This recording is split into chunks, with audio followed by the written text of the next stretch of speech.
Hello guys, welcome to another grand interesting video on your Leansimcorp, and in this today's tutorial we are going to understand about creating AGV and transport logic.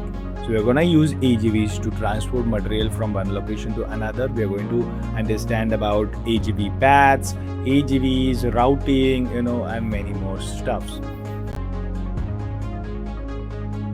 If you're looking for Flexsim simulation support, or looking for training courses related to simulation, or if you're looking for digital twin solutions, or you're looking for engineering automation, you're on a right page. Visit Leansimcorp.com and be a member now to get access and support in all these domains. So the first thing which we need to do is we need to create a AGV paths, and for that we need to go to the AGV sections out here. So if you look at here, you have a dedicated section of AGV, and by referring that, we're going to make one AGV path structure. Okay, and what it is going to do is it is just a routing for our AGV so that it will be moving in this direction, right? So let me make this at the top view so it becomes very easy for us to understand how things are going. So here comes our AGV path. You can adjust it by clicking on this red dots out there, and then when you come out here are those, right? So here are those systems out there. Okay, so we created a paths, and now we're going to do is we're going to join that, and we're going to look at how we're going to join these paths, right? So we have our AGV paths now. Let me make this a bit closer, and this is this, right?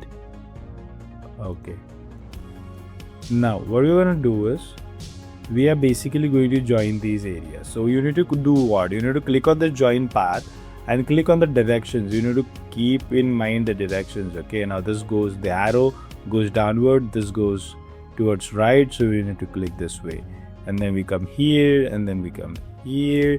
It automatically connects our all four areas. Now this is a complete loop, right? So the loop of our AGV path is completed. The dots which you could see, this and this, these are the start and end dot.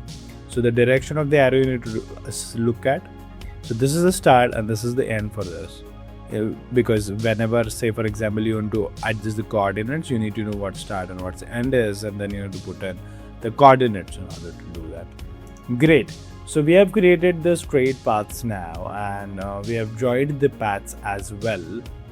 Are you looking for simulation support and simulation training? Visit Leansimcorp.com, and here you will be getting different support related to Flexsim simulation and related to Flexsim training. Do not forget to be a member of Leansimcorp and get exciting member benefits starting from Flexsim tutorials to different modules and much more. So visit now Leansimcorp.com and be a member.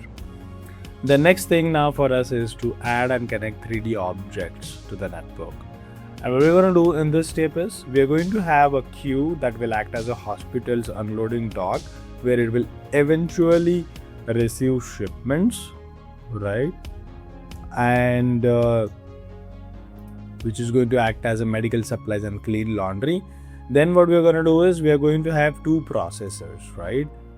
And what these two processors are going to represent, these are going to represent the amount of the time it takes to stage the shipments for pickup by AGVs at the loading stations, right? A task executor object, that is the AGV, has to be dragged in, right?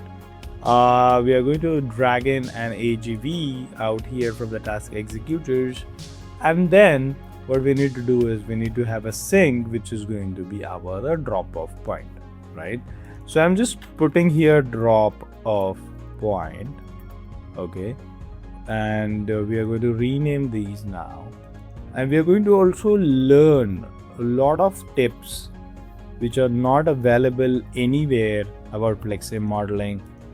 From my experience, I would be sharing how you can do the same model faster and what are the things you need to look into while you're modeling and simulation, right?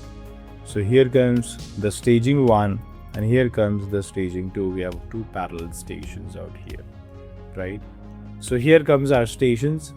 Now, the important point is we need to have a control points. What are control points in AGV? Control points in AGV are basically, you can say, points where you can pick up, unload, park, and all that stuff. So basically you can act, it is nothing but a point on your road acting as a, I can say, a station or acting as a signal, right? So these are the control points. I'm just plotting it out there so that we have the beautiful areas which can be controlled. So the control points, the name itself indicates that you have a path, but if you want to add any parameters of controlling this AGV, then control points are the only things which are going to support them, right? Now, what we're going to do is control points we have been already assigned. We have a queue, we have a processors, rename those, and those are going to be a good one, right? Now, what we're going to do, the AGV, we're going to rename this task executor to AGV1, right? And let us bind this to this control point. So what you need to do is you need to use a connection from your AGV. Click onto that and select AGV for a travel AGV, and you can see a red line being populated out there, and that is going to be very important, right?